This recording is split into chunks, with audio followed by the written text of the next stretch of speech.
Biblia, uno leyendo, encuentra a muchos hombres de Dios que fueron usados por Dios.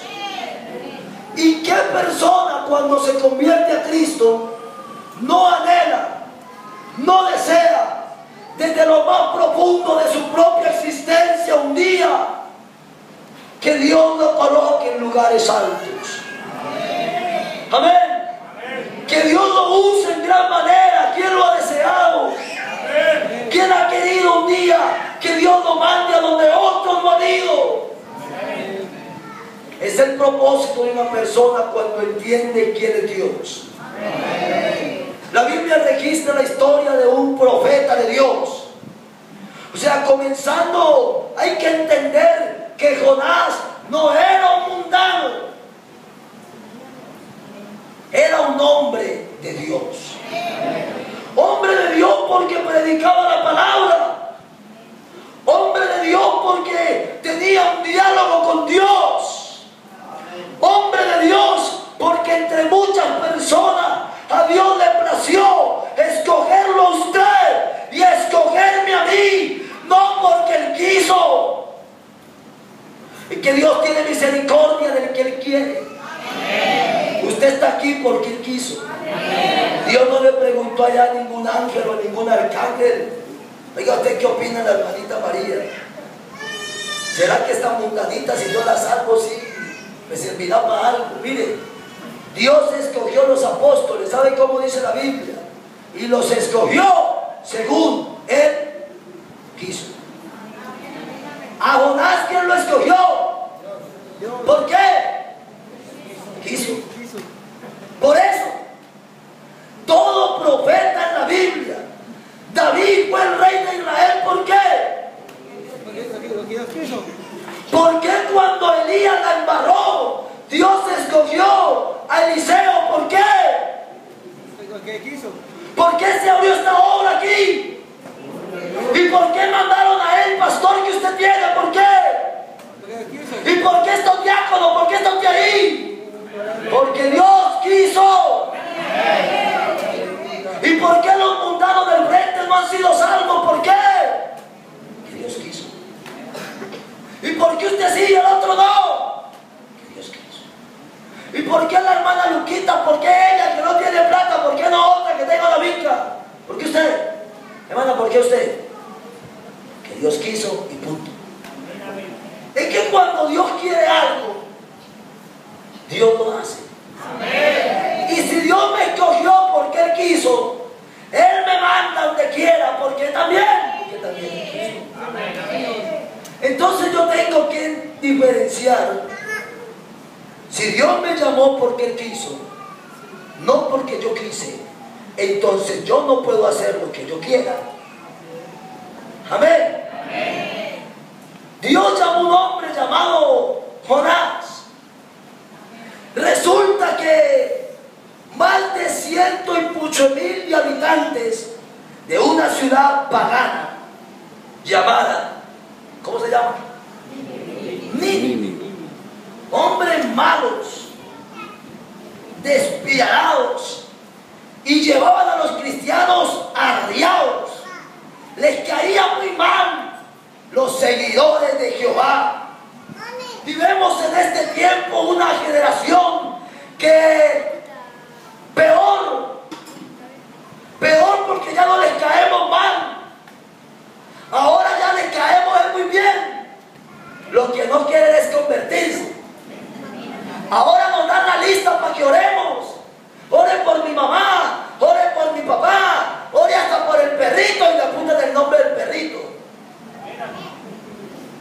Pero Nínive no era muy atenta.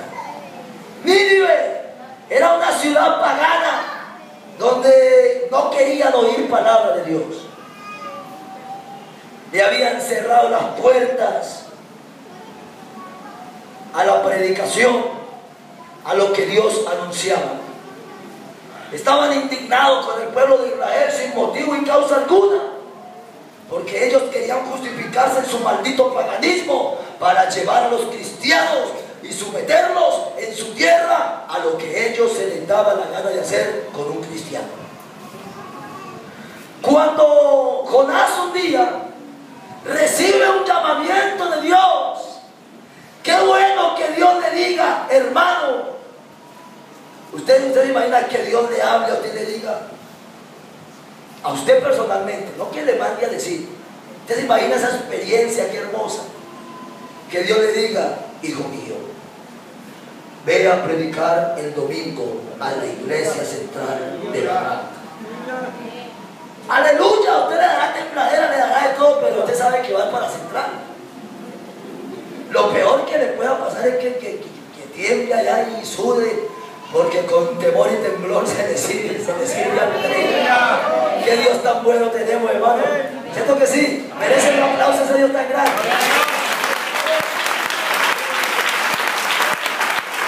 Pero que Dios le diga a usted,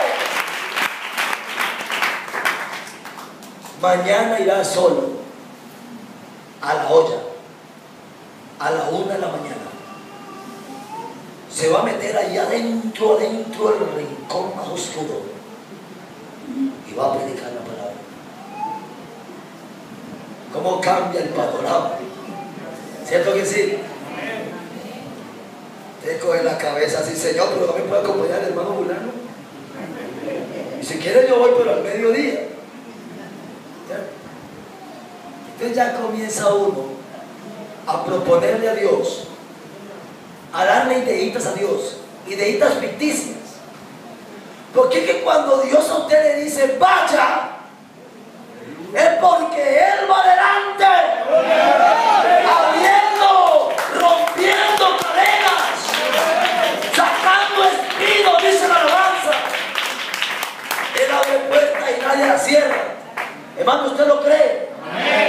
Pero Jonás, que tanto predicaba y tanto hablaba de Dios, y a algunos cristianos les pasa que aquí entre nosotros, hermanos, Cristo viene, no hay problema tan grande que Dios no resuelva. Y el pueblo como dice, amén. Es muy fácil aquí, todos cristianos, amén. Hermanos, Jesucristo es Dios. Amén. Aquí es muy fácil predicar unicidad, mire. No hay tres. Eso es mentira del diablo. El que crea que es uno, apláudalo. Eso aquí es muy fácil. Si es que somos de la unicidad. La Virgen no era católica. La Virgen era evangélica. Decir eso acá muy bueno.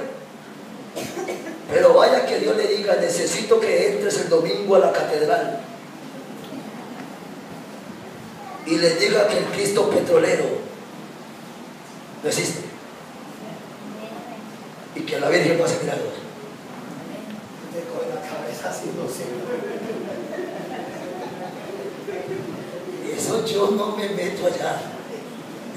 Pues para Jonás era muy fácil hablar de Dios donde estaba, porque si lo tenían por profeta, y es muy bueno que usted diga que es cristiano, a donde vaya y hable de Dios y diga que Dios cambia al pecador, que Dios es omnipotente, que Dios es omnisciente, que lo que para usted es un problema, para Dios no lo es.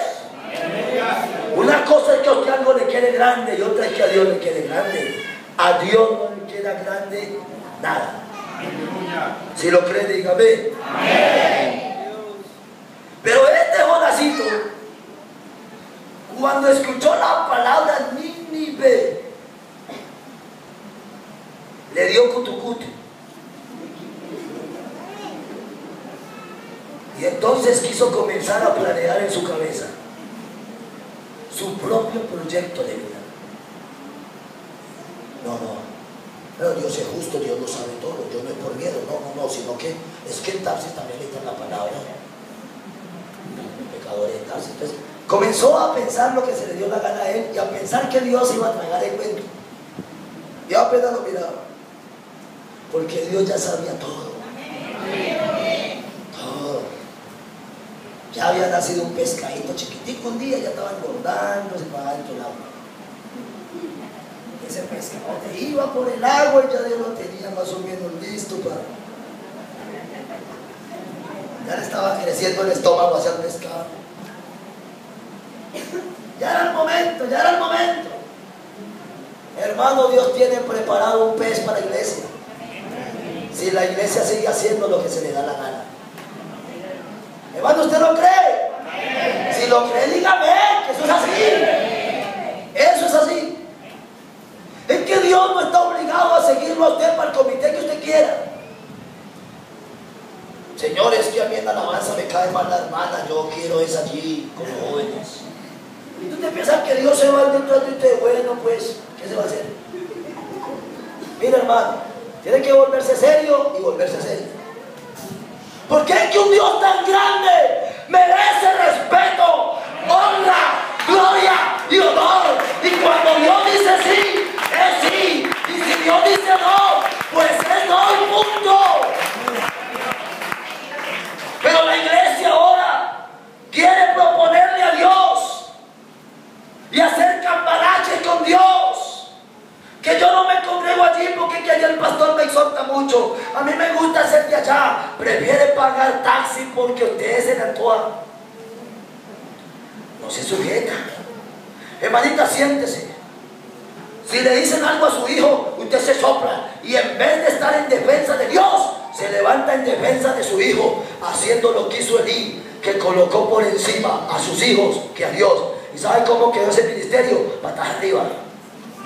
La presencia de Dios se alejó de ahí. Es que hay algo que Dios no soporta. Que en la iglesia hay santos, pero también santurrones. Que en la iglesia hay cristianos originales y cristianos chiviados. En la iglesia hay hermanos que se sujetan, pero cuando lo ven, pero cuando no lo ven, no se sujetan. Ahí se las tiró todas a mi hijo. ¿Para qué lo critican? En vez de criticarlo, que ore. No. Es corregirlo. Y si usted se va por eso, pues váyase. Y si usted se va por eso, porque no ha entendido el evangelio.